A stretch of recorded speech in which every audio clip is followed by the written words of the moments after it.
Hello and good evening, everyone. So, as you know, it was a pretty rough day in the stock market specifically. Um, Probably hearing a lot of hyperbolic language from the media. This is the worst point drop since 2008, yada, yada, yada. Um, I want to take an objective approach. I want to put these things in perspective. I want to take a look at some charts. I can't predict what's going to happen, but I can tell you some things that you probably ought to be thinking about. Um, First off, if you're a buy and hold investor, if you have 20 years till retirement or whatever, and you're a buy and hold investor, you really don't have any reason to panic. If you're close to retirement, and let me preface this by saying that if you have a financial advisor, consult with that financial advisor. If you don't have one, find one. Um, I take an approach. My approach is more of like a trading perspective. If you're actively managing your portfolio, um, these are some things for you to think about. That doesn't mean it doesn't apply to investors, because it's always good to hear different perspectives and kind of what's going on in the markets. And I will talk about that from a markets from an economic standpoint. Um, so what are we really looking at? Okay, so the Dow dropped 1,175 points today. That was a 4.6% drop. You're hearing this is the biggest point drop since the biggest drop since 2008. Well, what they're not telling, so it's the biggest point drop, but in terms of percentage, it's only 4.6%. If memory serves, I took a look at it earlier this evening, and the biggest drop from a percentage standpoint was like 8% or 7%, something like that. And it was a smaller point drop. It was 800 and some points. But in terms of the percentage, it was much more significant. Keep in mind that we started from a base of over 25,000. The biggest point drop back then, I don't know exactly what the base, that number was, but it was far short of 24,000. Now what's interesting, should be seeing it here on the on this list here. Okay, the Dow Jones Industrial Average was down 4.6%. We're going to be focusing on the percentages now. The index is the NASDAQ 100 was down 3.91%. The NASDAQ Composite, so the index is a subset of the composite, was down 3.78, so they were very close. The S&P was down 4.1%, and I don't know why the Russell reset. The VIX was up 115%. Now, for those of you that don't know, the VIX is the Chicago Index, the Chicago Board of Options Volatility Index. And volatility, you've probably heard that word a lot, but what volatility is a measure of the variation of price changes. And it's measured, I don't know the specific formula behind it or the technicals behind it, but basically they took a look at options 30 days out, both call options and put options, on the Chicago Board of Options Exchange on the S&P 500 index. Now, the more demand that there is for those options, the higher the index goes. Now, why would those options be in demand? Those options are in demand because people are trying to protect themselves. If they are long the S&P 500, then they might buy puts, because puts increase in value when the underlying index goes down in value. So if you are a trader or an investor who is long the S&P 500 and you got a little spooked about what happened in the markets on Friday, then first thing Monday morning you might have bought some puts. And a lot of that actually did happen. A lot of puts were purchased and volatility absolutely spiked. Okay. Now another thing that was interesting is that the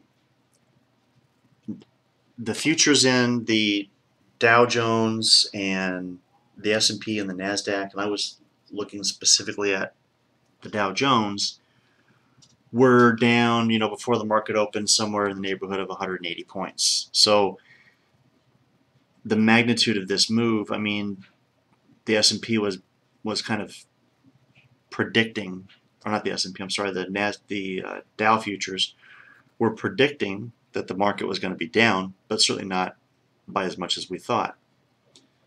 there were some factors that contributed to that. Actually, the Dow had recovered. It was looking like it was going to cross over into positive territory, but what was happening was that every wave of buying was met by a much more vicious wave of selling. And really what that is longs unwinding their positions, okay? Basically taking every uptick in the index or whatever stocks they hold as an opportunity to sell at maybe a little bit of a bigger profit than they had at the bottom of the move, or maybe for a little bit less of a loss than they had before that tick up. So that's what was happening from a, the dynamics of the market standpoint, was that longs were unwinding their positions and they were pressuring the market down even further. Now the reason why I go through that is because that could continue to happen tomorrow. Now if you took a look at the hourly chart, which I'll pull up right here, okay,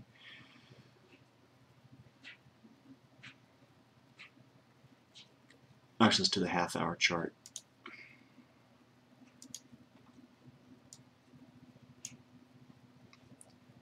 So this is the market open at 7:30, okay?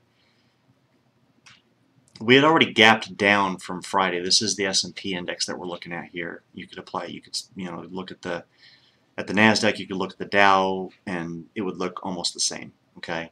But there was a gap down as soon as the market opened, and it traded down to this level, so about the 2733 level, and then it came back up and closed a little bit off of the high of that period. Then it continued to rally, and it rallied to a point where it actually was positive compared to the close from Friday. So it looked like we were going to cross over into positive territory.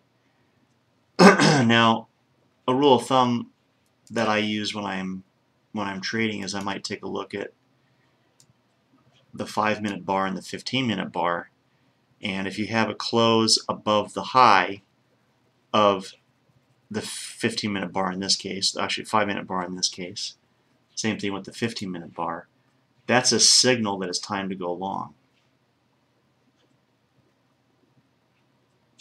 That would have been a mistake, as we can see here. I mean, you would have profited a little bit, but then it came up here to a certain level, and then that's when the selling began, and it just got worse and worse and worse until you get here in the afternoon, and it just accelerates dramatically into this part right here, right around 1 o'clock, which is 3 o'clock Eastern time. Now what happened there was margin calls, okay? There's been a lot of buying on margin because of this fear of missing out on the melt up of the market. Nobody wants to miss out on the rally, so there's been a lot of, because I kind of got late into the game, these people are thinking, I'm going to buy on margin because that will juice my returns. If I'm 50% margined, then that means that I'm only, the amount of cash that is mine, I'm going to double my returns. Well, don't forget on the downside, you also double your losses.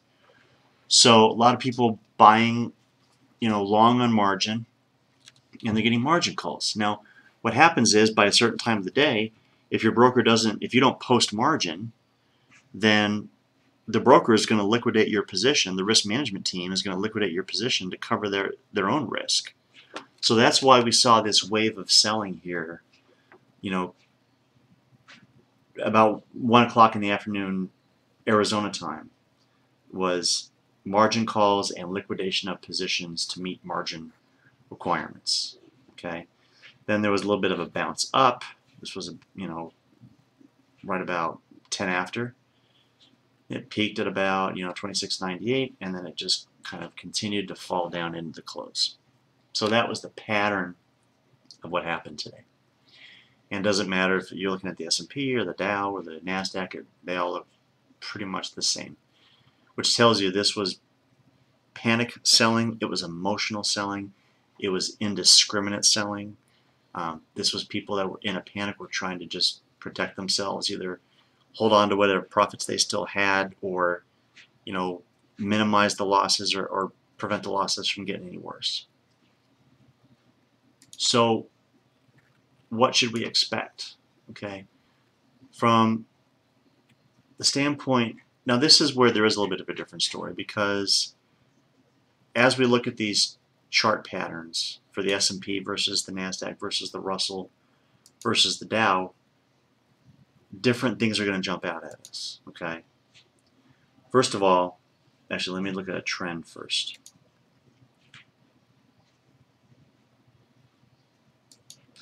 This is a trend drawn on the daily chart. I'm going to start actually by drawing or going through a trend that I drew on the weekly chart, because it's important.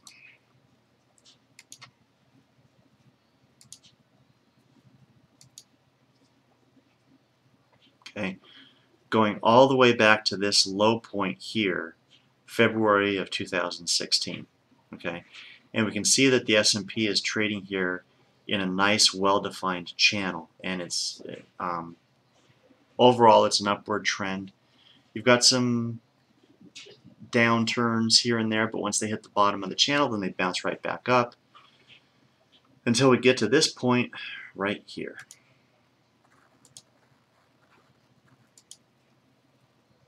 And what happened there? The S&P broke up out of the upper bound of the channel, and it did that for 3 weeks until I got to this point right here, this 2874, 2875 high, all-time high, by the way. And then Friday, that's the bar I'm pointing to right now. Friday came, and it was a big point drop, right? Over the weekend, so the futures for these indices open back up again at 6 p.m. Eastern Time, 4 o'clock Arizona time. Keep in mind also in the afternoon, that's when the Asian markets open. Now the Asian markets were already closed when this Friday price action happened. So Asian investors and traders are seeing this and are realizing that as soon as that market opens, Monday morning for them, we're going to have to sell. So the pattern that occurred Friday in the United States occurred also in the Asian markets, and that just went around the globe. Okay. Now, what was interesting was when our market opened Monday morning, it gapped down, like we said, because it was reacting to what had happened in the Asian markets. Maybe people are realizing, like, oh, well, the Asian markets are reacting to what we did. Why, why is this going to be like a self-fulfilling prophecy? Why, it's time for this thing to recover? Well, it didn't. Okay. Now, if we take a look at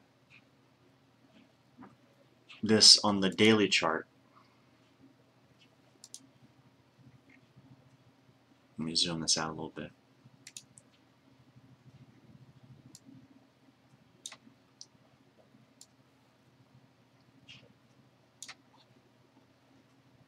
Okay, you can see this breakthrough occur on the 11th of January, and it goes for 1, 2, 3, 4, 5, 6, 7, 8, 9, 10, 11, 12, 13, 14, about 15 days. Okay, so not quite 3 weeks until we hit this Friday. Now, there was a peak here, all right, a down day, which was the 29th. Then a gap down on the 30th, 31st, 1st of February, and then a big down move on the 2nd. So what happened was the S&P moved back into the channel. Okay. Now there's this saying that what was resistance becomes support. In other words, what that's saying is the upper bound of this channel, now there's no longer resistance, has become support.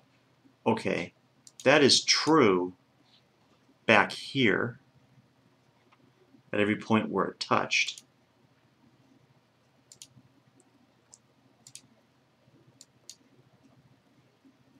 Okay.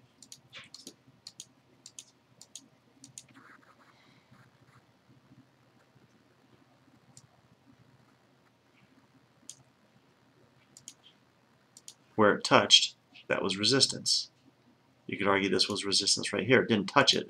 It moved towards it, but it failed. Okay. What would happen here? Touched, hit its head, bounced off. Touched it here, but then blew right through. Okay. So you could argue that because that move was so sudden, it didn't serve very effectively as resistance. It's not going to serve very effectively as support. Well, we see that. It didn't even act as support. It just bounced right through. Just broke right through, and it traded down past the halfway point of this channel here. Okay. Now a lot of times what you'll see is you'll see a stock or an index range bound between the upper half, in the upper half of the channel. It'll bounce down. It might, kind of test half back here at the midpoint, and then fall through and then trade here range bound for a little while. Okay, so that's the question of what's going to happen here. Now the fact that this bar closed below the midpoint, I think, is important. Okay, while there's a chance that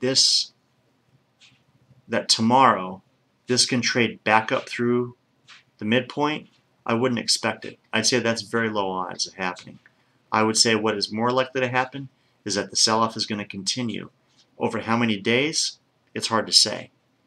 Part of the reason why today was so dramatic, the move was so dramatic, was that it came on very suddenly. And it's the second day of this dramatic move down. Now, it's not, it's the 1, 2, 3, 4, 5, 6th day of the move down. I guess what I'm trying to say is it's anybody's guess as far as how violent the move is tomorrow. Now, the reason why this move was so violent was that there were some levels of support that had previously gone untested that finally got tested. There's a thing called a point of control, and every day in a chart, if you look at the right technical indicator, you can see where that security, that index, whatever, spent most of its time at a price level during the day. That is called a point of control. Now, markets have a tendency, when they establish a point of control, to want to move back and touch that point of control at some time. When the market doesn't do that, when it establishes a point of control but then it doesn't go back to touch it, that's called a virgin point of control, and it's very meaningful because, like I said, the market wants to go back and touch it. Okay? So what happened here? Well, we had 7 points of control that were established starting in December that were touched and therefore eliminated in a very rapid fashion. So a point of control above the current price action was established on the 29th. A point of control below what that price action was back then was established and touched and therefore eliminated on Friday. So 2 points of control were touched. The market action today touched and eliminated 5. Okay, and those are the points of control here that are highlighted in green. Now the reason why I'm taking you through this is we still have points of control that haven't been touched yet. All right. In fact, we've got 4. These lines here in red. Now this one's relatively close. I'd be shocked if we didn't touch that point of control tomorrow. I think that we will. Whether or not it continues to go down and touch these other points of control, I couldn't tell you. There's a chance that that's going to happen, but I think that it's going to stop when it hits this trend line here. Okay, and I'll expand out and you can see what I'm talking about.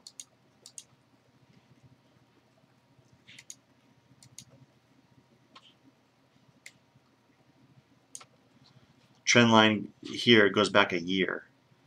and you can see where the SPY, which is the ETF that tracks the S&P 500, has touched that trend line and bounced off of it. And you can see that from December of last year until about October, it stayed relatively close to that trend line. Then we have this huge move up where it became way overextended, and eventually gravity just took over and brought this thing back down. You know, one thing that's interesting is that the S&P specifically had a multiple of 18 before this correction occurred. And the multiple is the price to earnings ratio, which 18 is pretty rich. You know, I think historically, depending on what time frame you're looking at, the average is anywhere between 13 and 15. So we brought it down as a result of this, 2-day move or 5-day move here. Brought it down to right around 16. So another way of putting it is the market isn't as overvalued as it was last week. That may spur some buying. But buying is only going to help bring us up if there's not too much selling to offset it. So we have to keep that in mind. Let's go back to the SPX.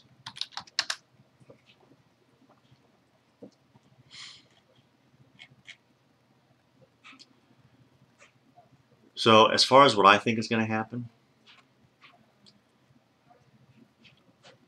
tomorrow is going to be a critical day for the S&P. If it stays below this midpoint, okay, if it closes below this tomorrow, then it's going to continue to trade down to the lower bound here. All right. Now, whether or not it bounces off of that, that's a discussion for another time. I would say the chances are pretty good that it does bounce off of that. It might penetrate below a few ticks. As long as it doesn't close below it, then we should be okay. If it closes below that lower bound, that's a different story. Then we could be in for even more of a correction. So my prognosis or my prediction or my projection, I talk about this in terms of possibilities, because what's going to happen tomorrow, over the next week, the S&P is either going to move up, it's going to move down, or it's going to move sideways. All I'm telling you is what I think is most likely. Okay, I think the odds favor a move down to the bottom part of this channel here and then a bounce up.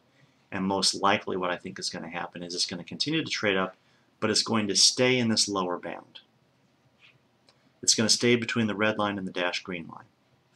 Okay, still in an uptrend, but we're not going to see it shoot back up to here anytime soon, I don't think. Now let's go look at the Dow.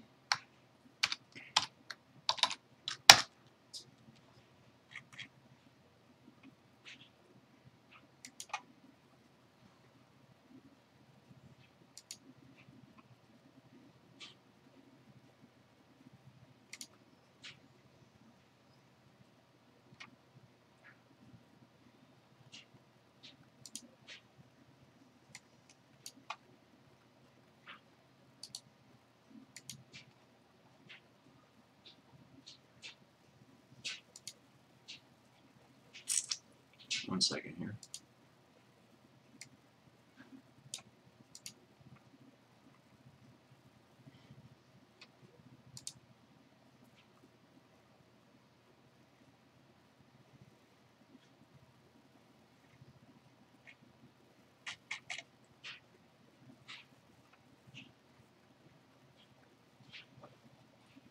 Okay.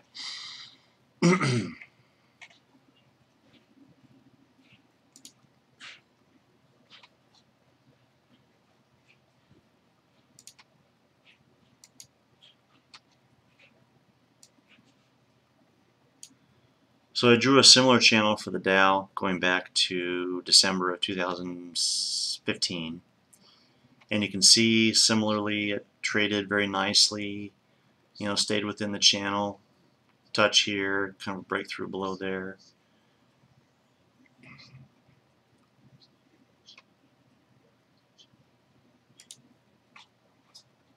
Then again, we see this break up above the channel, okay, where it no longer was resistance, and it trade up to this level of, you know, an all-time high of 26,618, and then it proceeds to trade down over the next 2 days, well, 2 weeks in this case. Okay. Now, what's interesting, and it, you know, if you look at the weekly chart, or if you change this and look at the daily chart,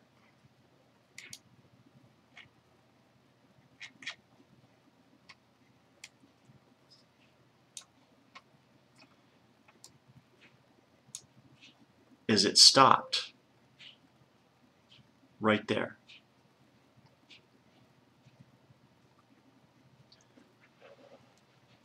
So if I consider the fact that the Dow was down the most of all of the indices today in terms of percentage, okay, what that might potentially tell me is that there's a chance tomorrow of a bounce up off of that upper bound of the channel, of the trend channel, because it closed above this line. All right. Now, what I also look at is the Fibonacci. And if you've ever heard of Fibonacci, if you've heard of the golden ratio, you know, it occurs all in nature, but it also applies to trading too. And some of the key levels are the 23.6% retracement. So what happens is, if you measure from here, which I went back a year and that was the low for the year, so going back a year, and it traded all the way up here to this level, okay, and then it retraces, and the 23.6, the 38.2, so on down to 100%. If the Dow comes here, that would be a 100% retracement, okay. Right now, it traded below, so it retraced more than 23.6% from the high. And it actually stopped short of, it did break through, but it stopped short of, it didn't close below this 38.2. So the 38.2 and the 61.8, they tend to be the most reliable of levels, meaning that you can usually count on it trading down to that level and then being a rebound off of that. Quite frequently, you'll see it won't respect the 23.6 or the 50% or the 73.6, but a lot of times it will respect the 38.2. If this chart were flipped over, if it were upside down, it would, you know, the same would apply. The reason why I mention that is that we've got two clues here that tell us, at least for the Dow, tomorrow could be a better day for the Dow. Okay, and it's not like that's unheard of. You do see days where the NASDAQ is up and the Dow and S&P are down, or the Russell is up and the NASDAQ is up, but the Dow and the S&P are down. I mean, it's not absolutely unheard of. Okay. However, if the Dow trades below that line, it's going to retest this 38.2, and if it closes below this upper bound, then I think it's going to trade down to the midpoint. Okay. There's a chance it could even trade below the midpoint, because even though you have the convergence of two support levels here, this 50% and this midpoint, doesn't mean it's going to have to respect it. Okay. If it closes below that midpoint, then we're probably going to see it trade down to about here, which is the convergence of the lower bound of that channel and this 61.8% retracement. So those are things to look out for on the Dow. Now let's go back to the S&P for a second, because I didn't look at the Fibonacci with you.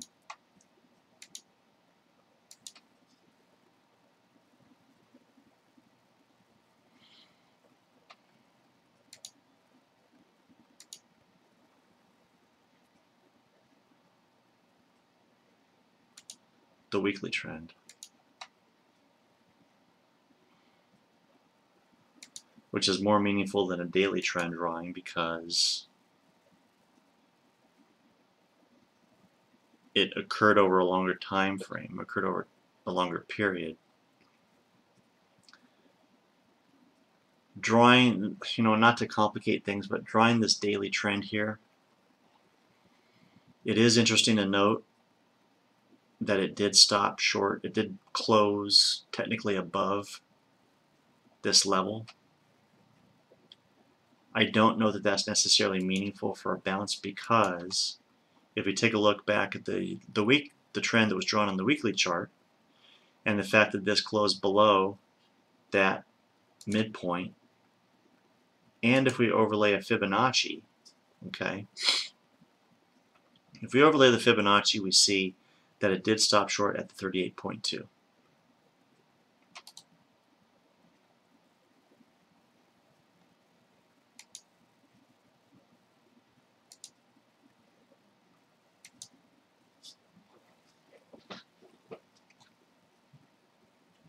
So it'll be interesting to see what happens tomorrow. There is a strong possibility that it could trade below this 38.2 level and continue to trade all the way down to the bottom of the trend. It could bounce up, meet resistance at this midpoint, although it didn't serve as resistance yesterday, or support yesterday, so it may not serve as resistance tomorrow.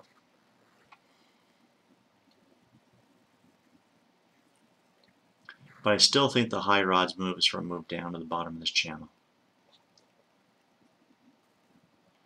Now let's look at the NASDAQ 100. That's the that has Apple and Google and Amazon. All the big names that you think of are in this, or contained in this index.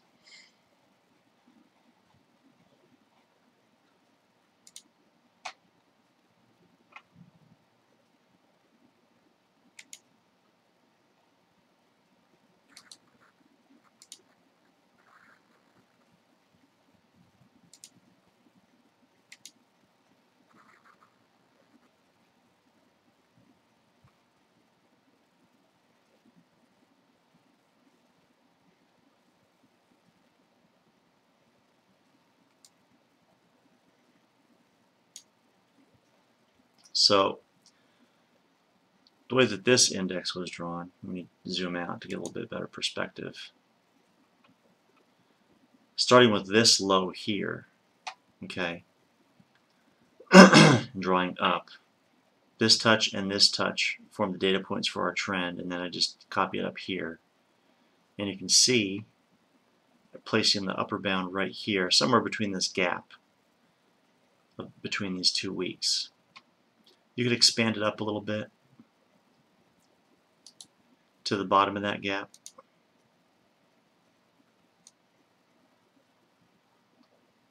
And it changes things a little bit.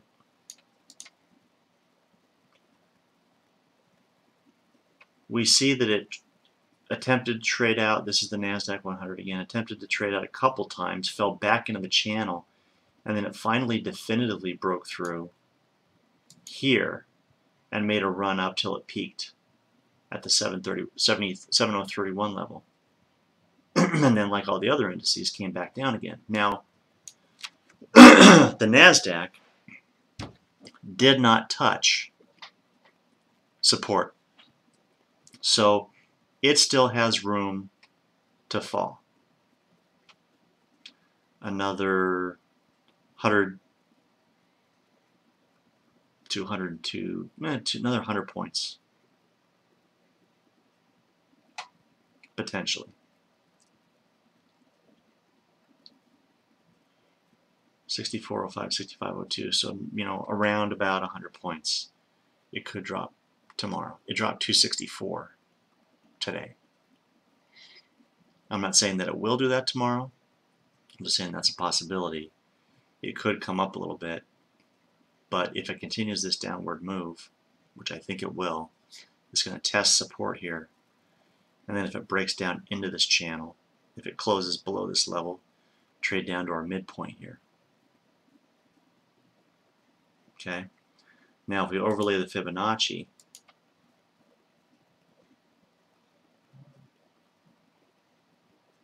which, to be fair, I altered the height of this upper bound here, so let's adjust it here as well.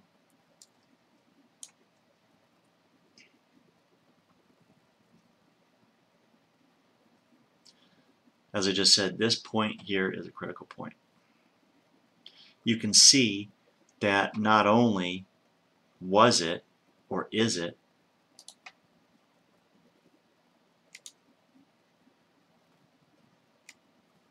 the potential touch point on the upper bound of the trend channel, but it's also a level of, it's a retracement level, a key retracement level on the Fibonacci. It's the 38.2. So watch this 6306.75 level and see what it does there. Because if it breaks through, we're going to see more downside movement, more downside momentum. Okay.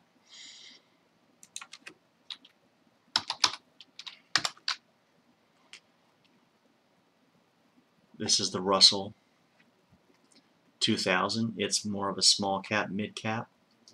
This index has been strong, especially in the wake of the tax reform legislation that was recently passed, because it's widely believed, or the conventional wisdom is, that smaller businesses benefit disproportionately from tax reform, tax rate reductions. And so the Russell in particular has been on a tear.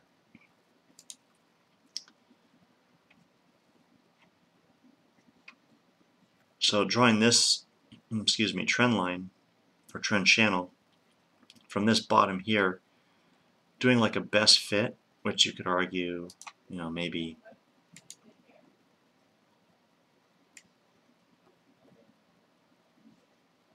make it more like that, and then stretch that up.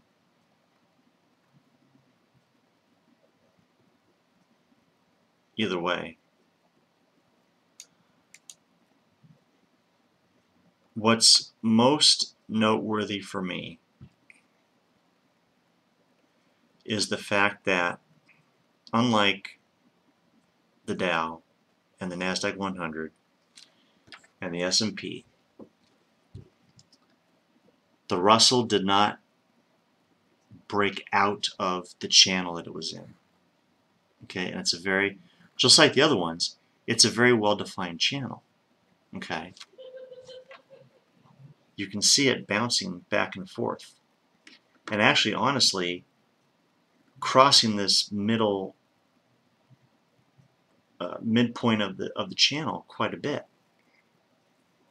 So, not staying range bound in the upper half or the lower half, but staying within the upper bound and the lower bound, other than this small violation here, which was quickly corrected. The reason why that's important, or I'm spending so much time on that aspect of it, is that I think the Russell is the most interesting index to play for a bounce, because of the fact that it didn't get overextended. Okay, so it doesn't have that gravitational factor. I know that gravity isn't really at work in the stock market, but it is true when you take a look at something and it makes that parabolic move up. Okay, parabolic moves up are oftentimes followed by very dramatic falls to the downside. And we can see here the Russell didn't do that. Now these stocks got caught up in the selling just like everybody else. Okay, and when you have a margin call, a lot of times you're selling your winners. or you're selling whatever you can to make, to meet the margin call. So the Russell didn't avoid the sell-off. All I'm telling you is that in addition to being now here closed very closely to the bottom of this channel, I think that's a tell.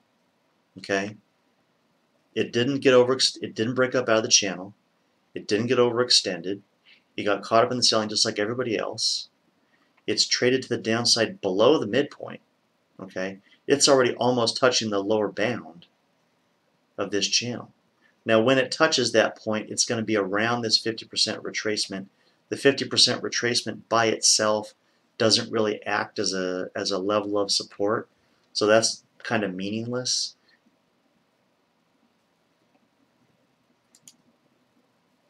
This level, or this point that I'm going to draw here,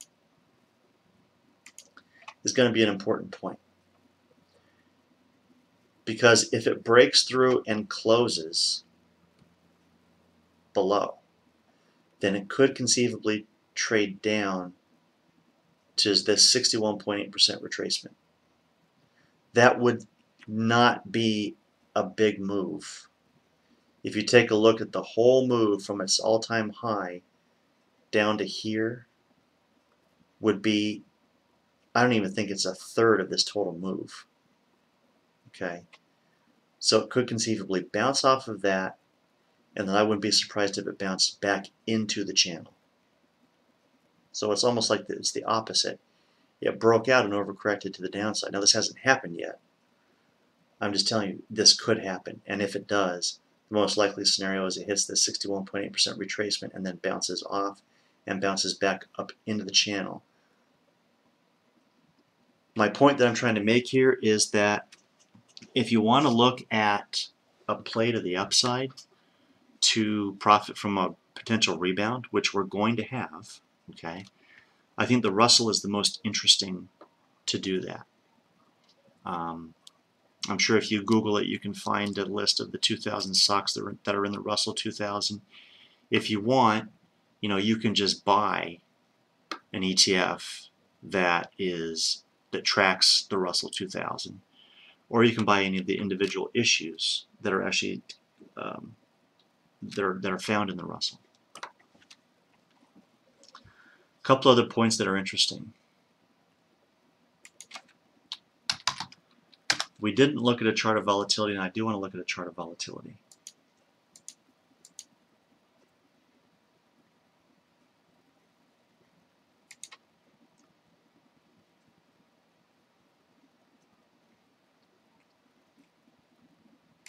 I want to go back to 2008, if I can. 2007, actually.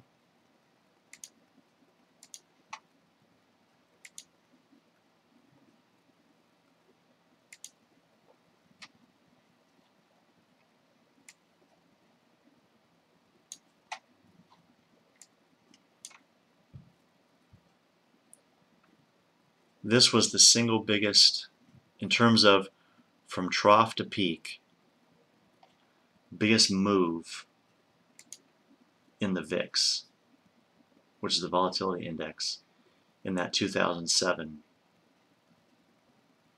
lead up to the financial crisis.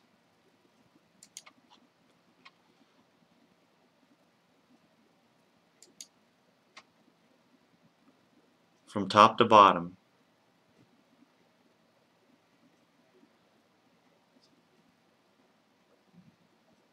this was a 63.4% roughly increase in a week.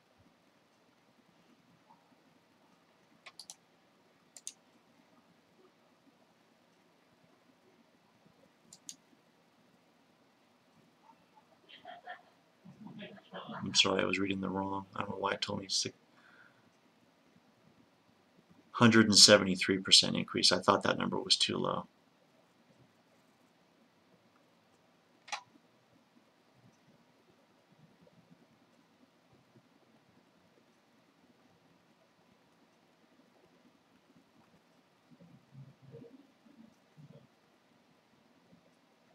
From top to bottom.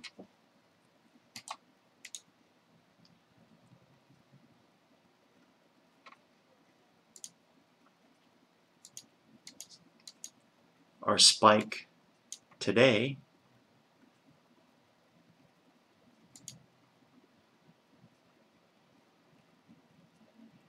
was 132 and change.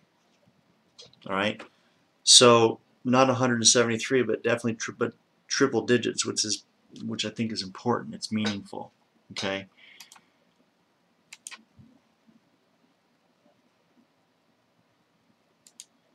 What I think is important here is the fact that we have a move that is almost as big as the biggest move, or one of the biggest moves. In this case, it is the biggest move in that 2007 downturn. And yet, we have a healthy economy, right? Unemployment stands at 4.1%. Earnings are growing, okay? Granted, the S&P got a little overvalued, but it's from 18% to 16% now. Bottom line, though, is we have a healthy economy when in 2007, we did not have a healthy economy. We had, mortgage defaults, just creating this whole vicious spiral in our system.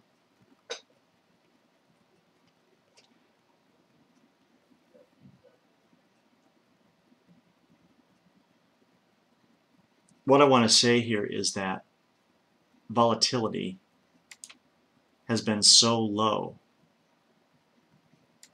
this past year.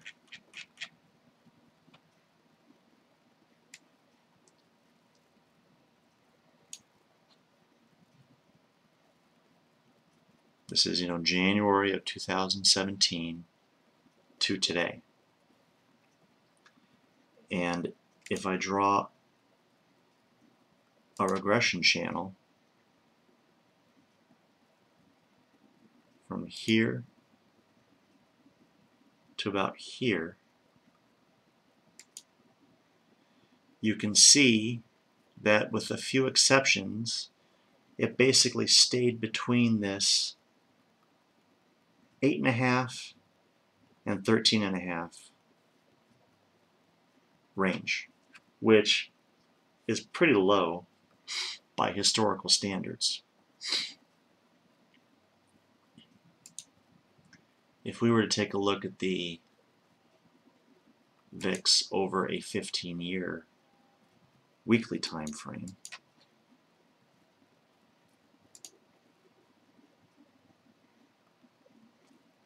not including the last couple of days,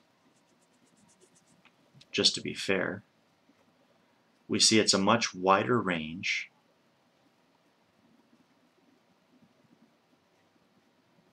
with the upper bound around 16.5.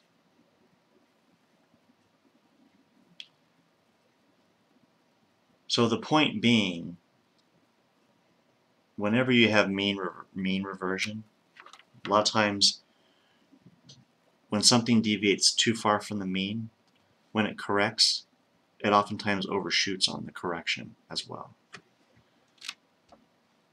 I don't know if necessarily low volatility is the new normal.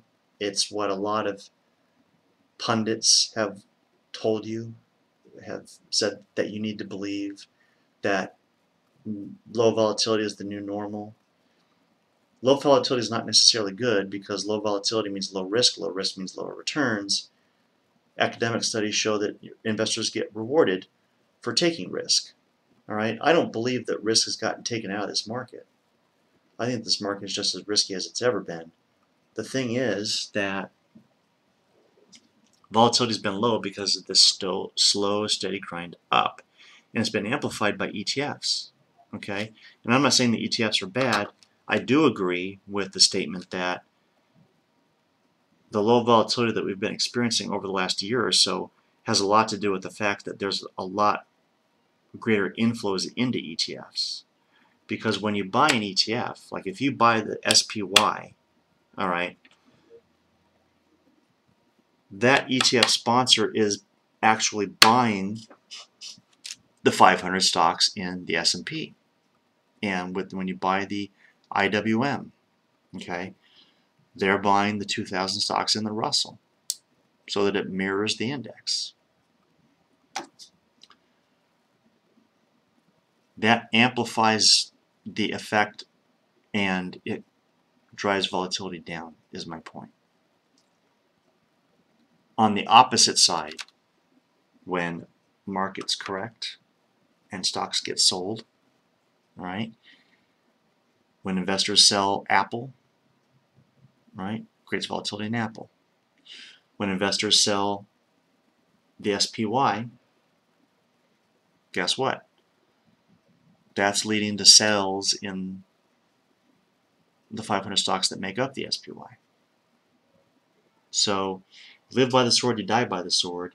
If ETFs cause low volatility on the way up, they're going to cause volatility spikes, maybe disproportionately, on the way down. Now, the other thing that's aggravated our volatility is a little ETF called the XIV. And the XIV is I believe it's leveraged.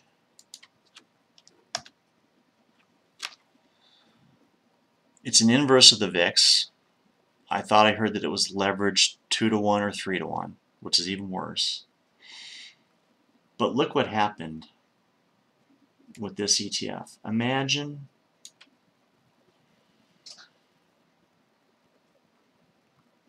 traders who bought this ETF.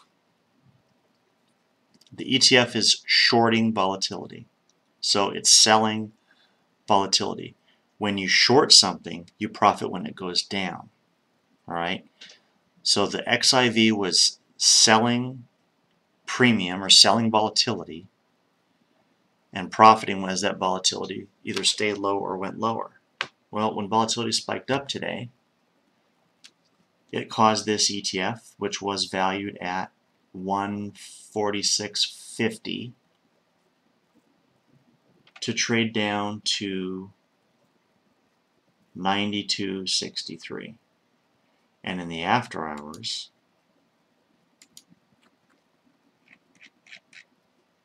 it got even worse.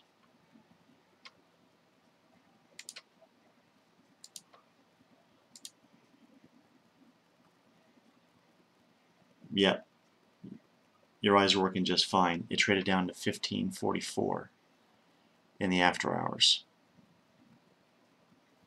So it was already down 14% on the day. All right. Now it got sliced down to 15.43. Okay. The fact that that Credit Suisse had to unwind these positions means that this could create some risks tomorrow. Now we'll see what this does before the market opens, because it did trade in the PM session, the extended hours PM session. It will trade tomorrow in the pre-market open, or the pre-open extended hours market. So this could conceivably rebound. You know, how high? Who knows? I doubt it will go up to 99. I mean, it could, but this is going to create some risk to the market because of the fact that some short positions are going to have to be unwound, and that's going to have a positive impact. It's going to that could have a positive impact on volatility, causing volatility to shoot up even further. Now, some other things I like to look at when there's a market correction like this is gold and flights to safety or safe havens. Gold, the Japanese yen, the Swiss franc, and treasuries. Okay. We'll also take a look at Bitcoin futures, and it's interesting because a month ago you were hearing that Bitcoin was the new store of value, that the reason why it was going gangbusters was that investors, quote-unquote investors, were viewing Bitcoin as an alternative to gold. If that were the case, then Bitcoin would not be dropping as the market is dropping. it would be right, because that would mean that it is serving its function as a safe haven, as a store of value. Now, I'm not knocking Bitcoin, all right? It's kind of scary that it was trading at 20,000 not too long ago, and you can see that the futures, which started trading on the 11th, traded up to a high of 20,478 and are now trading at 6,340, or closed the day at that. So Bitcoin is acting like a risk asset. It's not acting like a safe haven, not acting like a flight to safety.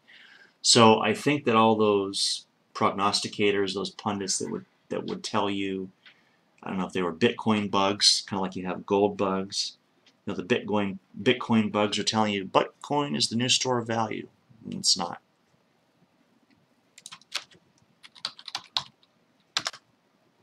Actually, let's look at gold futures, because we were just talking about that.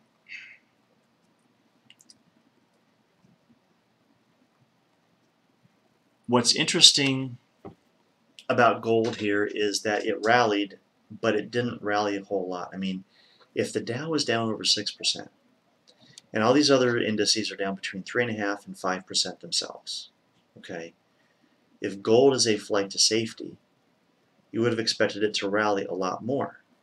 Certainly more than 76 basis points. It might have rallied 2, 3, 4, 5, maybe even 6%.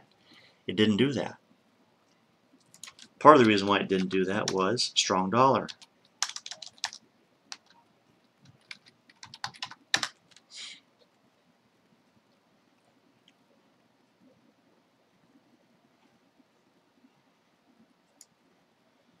Dollar's been rallying the last couple days.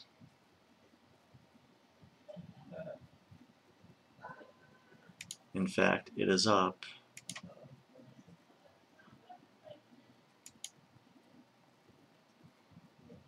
something right.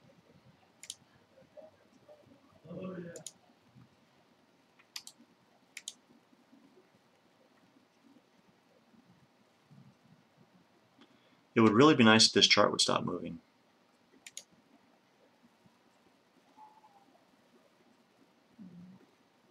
About 1.3% in 3 days.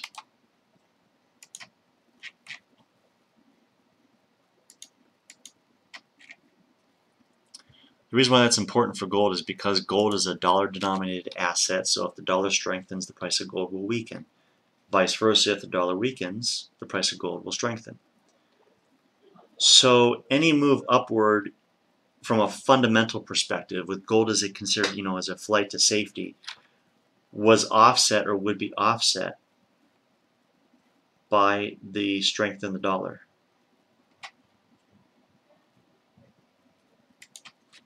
And that's also going to have an impact on other flights to safety, like the Japanese yen or the Swiss franc.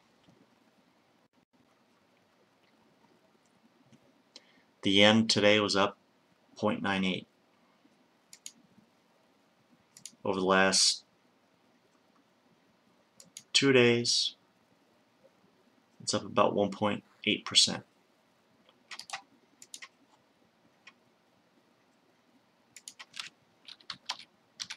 Swiss franc is actually down.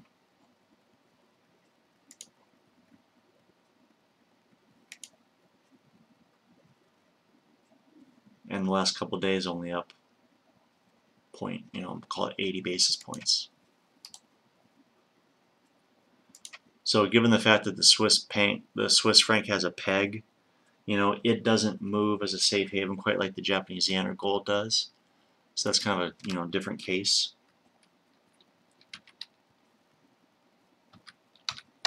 10-year Treasury note futures, we see a big rally. This has been on a decline, pretty pronounced decline.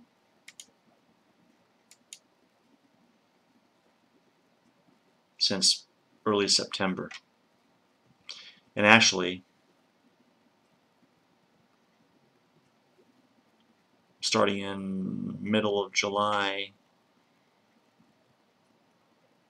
big move on election day, right? Stocks went up, treasuries went down.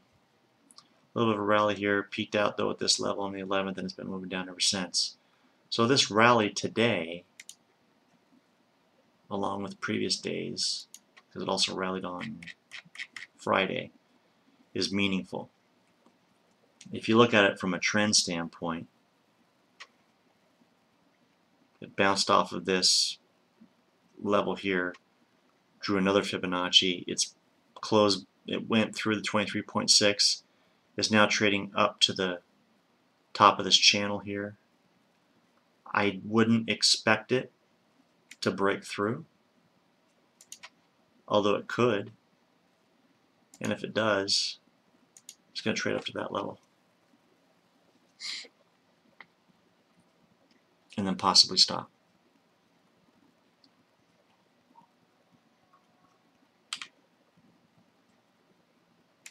So what else should we be thinking about?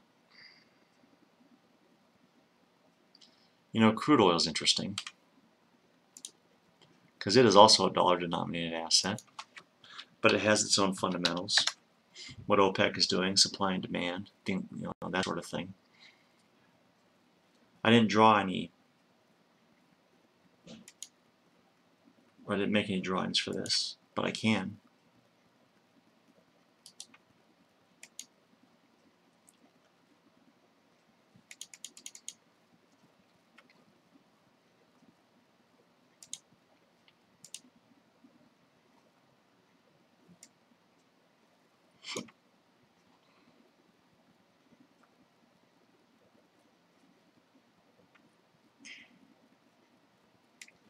It's about a year.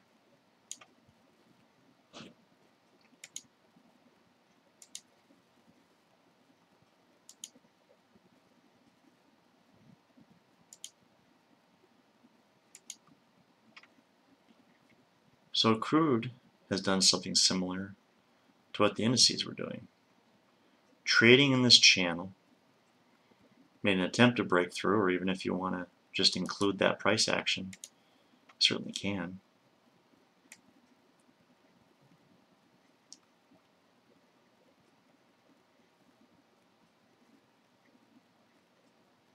But if we draw it down here,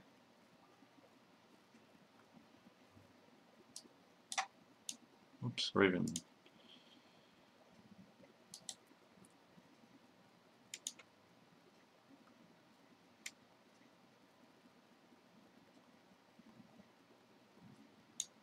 to there, we still see a breakout and then coming back down. Will it bounce off that channel? Probably not. I don't think it will. I think it'll break back in the channel. I think any of these situations where you see a parabolic move or extended move, a breakup out of the channel, I think a lot of times you're going to see it come back into your channel, and it's going to trade there. It's going to trade within that. Crude oil tends to be a very responsive trade, meaning that's very technical. It bounces up and down off of support and resistance levels quite a bit. We can see that it does have a tendency to trade within one side or the other of this channel. You know, it does have some violations here, but for the most part, I mean, it traded the lower half of the channel, then it broke through. It traded in this upper half of this channel, broke through again. What I would expect it to do would be to fall back down and start trading again in this upper half of this channel. So still potentially an upward trend, but some correction off of here. How low would it go?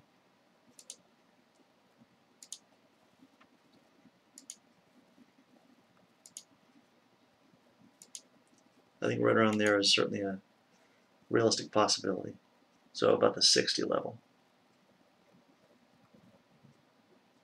by early March.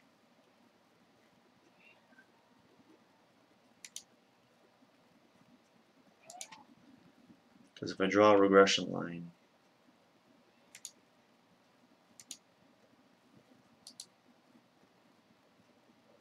it's about where the regression line is going to take you. Right about there.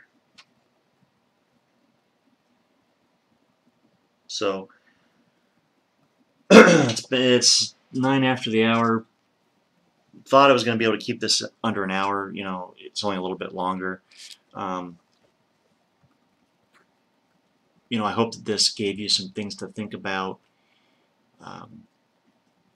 You know, don't go off of what I say. If you have access to software that has charting function, and you can you know, draw your trend lines and your channels and that sort of thing, your Fibonacci's, go in and figure out how you would do it. But you know, see what your gut would tell you. You know, again, I don't think that we can predict what these markets are going to do. All that we can do is take a look at what are the three possibilities. Again, it's going to move up, whatever you're looking at, whether it's oil or the NASDAQ 100 or Google or Apple or Bitcoin. It's going to move up, it's going to move down, it's going to move sideways. Take a look at the technical indicators, take a look at the chart drawings that you can put on there, and then assign odds to each of those three possibilities.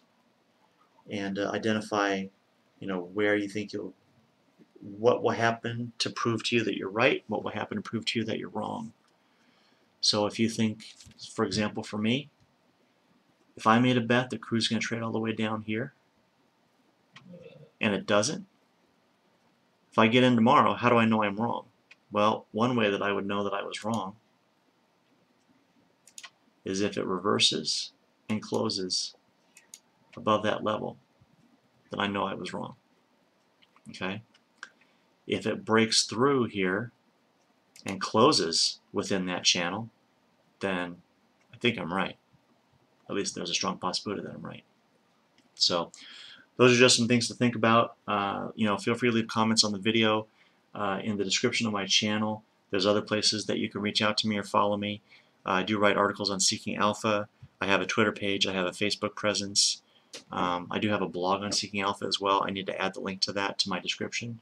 I do blog in there occasionally when there's significant market action. I did get a chance to blog about today because I knew I was doing this video, but I'll probably take a lot of what I talked about in this video and incorporate it into my blog when I get a chance to write that. So good luck, everyone, and we'll talk to you next time.